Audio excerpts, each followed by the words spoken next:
بسم اللہ الرحمن الرحیم، السلام علیکم۔ آج آپ کی خدمت میں ایک کفن چوری کرنے والے جوان کی داستان سنائیں گے اور یہ بھی بتائیں گے کہ اس نے توبہ کی اور کس طرح اس کی توبہ قبول ہوئی۔ شیخ عباس قمی رحمۃ اللہ علیہ کی کتاب مناظر الاخرہ میں آپ نے اپنی کتاب میں اس واقعے کو تحریر کیا ہے کہ رسول خدا صلی اللہ علیہ وآلہ وسلم کی خدمت میں معاذ بن جبل آتے ہیں اور روتے ہوئے آتے ہیں۔ رسول اللہ صلی اللہ علیہ وآلہ وسلم نے پوچھا، کیا بات ہے، کیوں رو رہے ہو؟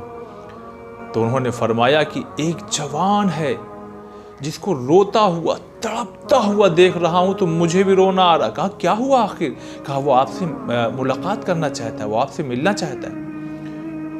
تو حضور نے کہا بلاؤ اس کو۔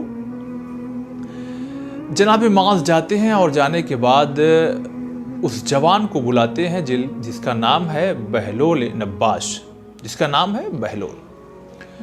حضور اکرم صلی اللہ علیہ وآلہ وسلم کی خدمت میں آیا اور وہ جوان اس طرح رو رہا تھا جیسے کوئی ماں اپنے جوان بیٹے کی میت پر روتی ہو۔ حضور اکرم صلی اللہ علیہ وآلہ وسلم نے پوچھا، کیا بات ہے، کیوں اتنے پریشان ہو، کیوں رو رہے ہو؟ اس نے کہا مجھ سے بہت بڑا گناہ ہو گیا ہے، مجھے یقین ہے کہ اب مجھے جہنم میں ڈال دیا جائے گا، خدا کا عذاب مجھے بہت جلدی گرفتار کر لے گا۔ تو حضور نے کہا کتنا بڑا گناہ ہو گیا ہے، کیا پہاڑ سے بھی بڑا ہو گیا ہے؟ اب یہ حضور اس کو تسلی دے رہے ہیں، کیا پہاڑ سے بھی بڑا ہو گیا؟ اس نے کہا ہاں یا رسول اللہ، پہاڑ سے بھی بڑا ہے۔ تو حضور نے کہا کہ کیا آسمان سے بھی بڑا ہے؟ کہا یا رسول اللہ، اس سے بھی بڑا میرا گناہ ہے۔ کہا جنگلوں میں جو دریا ہیں، جو جنگل ہیں، جو درخت ہیں، ستارے ہیں، کیا ان سے بھی بڑا تیرا گناہ ہے؟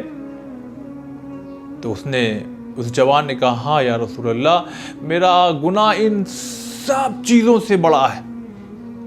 اب روایت یہ کہتی ہے کہ جب اس جوان نے یہ کہہ دیا کہ حضور نے اتنی چیزیں گنائی، اتنی بڑی بڑی چیزیں، اور اس نے کہا کہ نہیں ان سب چیزوں سے میرا گناہ بڑا ہے، تو حضور کے چہرے پہ غصے کے آثار نمودار ہوئے۔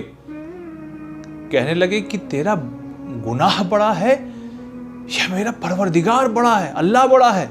اب اس جوان نے کہا نہیں یا رسول اللہ، اللہ یقیناً بہت بڑا ہے، وہی بڑا ہے، مگر میرا گناہ بہت بڑا ہے۔ تو حضور نے فرمایا بیان کرو، کیا ہے تم سے کون سا ایسا گناہ ہو گیا؟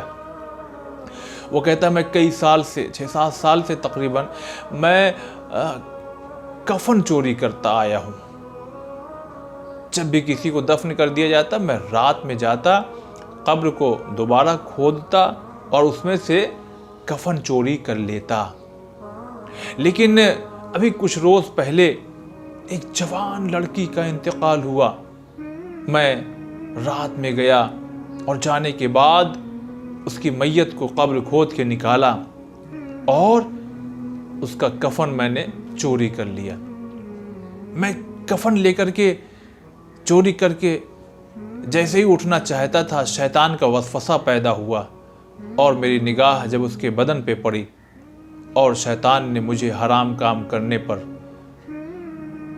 مجبور کر دیا، اور میں نے اس مری ہوئی جوان لڑکی سے یا رسول اللہ میں نے زنا کی، اور میں نے اس کو اسی حالت میں چھوڑا اور کفن لے کے جانے لگا کہ تبھی پیچھے سے آواز آئی کہ تو نے مجھے برہنہ کر دیا، تو نے مجھے نجس حالت میں چھوڑ دیا، اللہ اے جوان تیری جوانی پہ لعنت ہو، تو جہنم کی آگ میں جلے گا اور میں میدان محشر میں یوں ہی برہنہ محشور کی جاؤں گی۔ اس کا ذمہ دار تو ہے، اس لیے کہ تو نے مردوں کے درمیان میرے ساتھ بے ادبی کی ہے، حرام کام کیا ہے۔ یا رسول اللہ، جب سے وہ آواز میں نے اس لڑکی کی سنی، مجھے یقین ہے کہ پروردگار مجھے بہت جلدی عذاب میں گرفتار کر لے گا۔ اب جیسے ہی رسول اللہ صلی اللہ علیہ وآلہ وسلم نے یہ بات سنی، کہنے لگا ہٹ جاؤ، کہیں ایسا نہ ہو کہ تمہاری وجہ سے ہم لوگ بھی خدا کے عذاب میں گرفتار ہو جائیں۔ ناظرین یہاں پہ رک کر کے یہ ضرور کہنا چاہیں گے، یہ جملہ رسول اللہ صلی اللہ علیہ وآلہ وسلم نے اس لیے فرمایا تاکہ یہ اپنی توبہ کے لیے اور ایک کیفیت کے ساتھ خدا کی بارگاہ میں استغفار کرے۔ اب یہ جوان رسول اللہ صلی اللہ علیہ وآلہ وسلم کی بارگاہ سے نکلا، بازار جاتا ہے، کچھ کھانے اور پینے کا سامان لیتا ہے، بستی سے دور پہاڑ پر چلا جاتا ہے، وہیں پہاڑ پر رہتا ہے، اتنا گریہ کرتا ہے، روتا ہے، تڑپتا ہے، بلکتا ہے، فریاد کرتا ہے، اپنے گناہوں کو دوہرا دوہرا کے معافی مانگتا ہے، اے پروردگار معاف کر دے۔ اور روایت یہ کہتی ہے اس کی توبہ کرنے کا یہ عالم تھا، یہ انداز تھا کہ جو چرند اور پرند جو وہاں پہ موجود تھے، چونکہ وہ بستی سے دور جنگل کی طرف نکل گیا تھا، جو وہاں پہ جانور بھی تھے وہ بھی اس کے ساتھ گریہ کرتے تھے، اس کی کیفیت کو دیکھ کے وہ بھی رونے لگتے تھے۔ جب 40واں دن آیا اور یہ جوان اپنے ہاتھوں کو باندھ کے یوں گلے میں اور دونوں پیر کے درمیان اپنے اس طرح سے اپنے آپ کو بالکل سختی میں ڈال کے دو پتھروں کے بیچ میں فریاد کرتا تھا، اللہ مجھے معاف کر دے، اللہ مجھے معاف کر دے۔ اب ایک مرتبہ اس نے کہا، پروردگار اگر میری خطا معاف ہو گئی ہے تو اس کی خبر مجھے اپنے رسول کے ذریعے سنا، اور اگر میری خطا ابھی بھی نہیں معاف ہوئی ہے تو مجھے جلد سے جلد عذاب میں گرفتار کر دے۔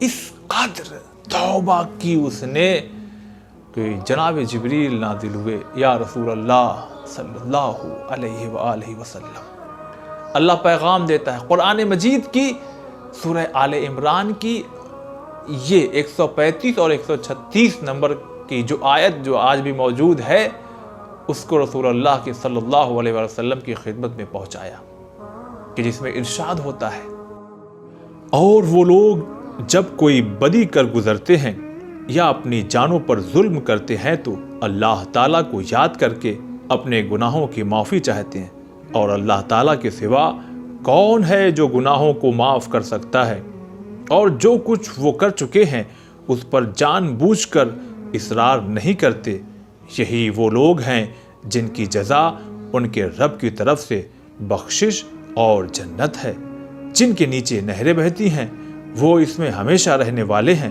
اور عمل کرنے والوں کا کتنا اچھا اجر ہے۔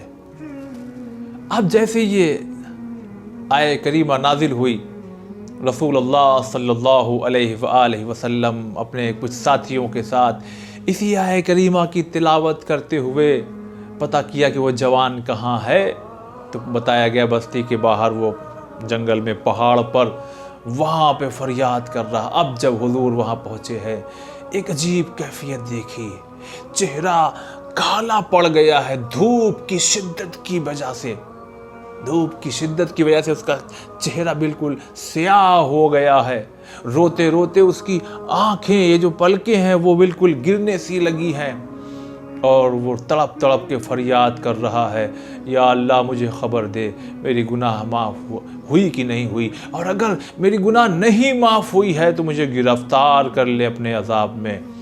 ادھر حضور اکرم صلی اللہ علیہ وآلہ وسلم اس کے پاس آئے اور آنے کے بعد بشارت دی، اللہ نے تیری توبہ قبول کر لی ہے، تیری توبہ قبول کر لی ہے، تو بخش دیا گیا ہے، تیرے توبہ کرنے کا انداز اللہ کو پسند آیا ہے۔ اور اس طرح سے اس جوان کی جو کفن چوری کرتا تھا اور اس سے بڑا گناہ جو اس نے انجام دیا، لیکن جب خدا کی بارگاہ میں توبہ کیا تو اللہ نے اس کی توبہ کو معاف کر دیا، داستان تمام ہو گئی۔ مگر اس داستان کو پیش کرنے کا مقصد یہ تھا، ہم بھی توبہ کرتے ہیں، انداز عجیب ہوتا ہے، یا اللہ توبہ، استغفر اللہ، یہ بھاگم دوڑ، ایک عجیب سی کیفیت ہمارے اندر ہوتی ہے۔ اللہ اس طرح کی توبہ کو پسند نہیں کرتا۔ اللہ چاہتا ہے ایک سلیقہ ہے، ایک طریقہ ہے کہ کیسے اللہ کی بارگاہ میں گڑ گڑا کر کے، رو کر کے اس کی بارگاہ میں ہمیں اور آپ کو چاہیے کہ ماہ مبارک رمضان یہ مہینہ برکتوں کا مہینہ، رحمتوں کا مہینہ، اگر اس مہینے میں نہ معاف کیے گئے تو کب معاف کیے جائیں گے؟ پروردگارہ ہمارے گناہوں کو معاف فرما۔ ہمیں چاہیے کہ ہم بھی اپنے اندر کیفیت پیدا کریں، کبھی کوشش کریں رات ہو، سناٹا ہو، تنہائی ہو، مسلح ہو، اندھیرا ہو، ہلکا ہلکا اجالا ہو، اس میں سر سجدے میں رکھ کے کہیں استغفر اللہ ربی واتوب الیہ، پروردگارہ ہم نے وہ گناہ کیا معاف کر دے، ہم نے وہ گناہ کیا ہم نے معاف کر دے، ہم نے وہ الگ گناہ کیا ہم نے معاف کر دے، ہم سے یہ گناہ ہو گئے ہم سے معاف کر دے۔ یقیناً اللہ توبہ قبول کرنے والا ہے، رحمان ہے، رحیم ہے، کریم ہے، گناہوں کو بخشنے والا ہے۔ یقین کرتا ہوں ناظرین آج بھی آپ کو ہماری یہ مختصر سی داستان دل کو چھو گئی ہوگی، آپ دوسروں تک بھی پہنچائیے اس کو۔ خدا ہم تمام لوگوں کی گناہوں کو معاف فرمائے، گناہ کبیرہ اور صغیرہ کو بخش دے، اور ہمارے جو مرحومین ہمارے درمیان سے گزر چکے ہیں ان کی قبروں پہ اپنی رحمت کو نازل فرمائے، اور محمد اور آل محمد علیہ السلام کے صدقے میں ان کی بھی گناہ کبیرہ اور صغیرہ کو معاف فرمائے۔ گزارش ہے ہمارے چینل کو سبسکرائب کیجئے۔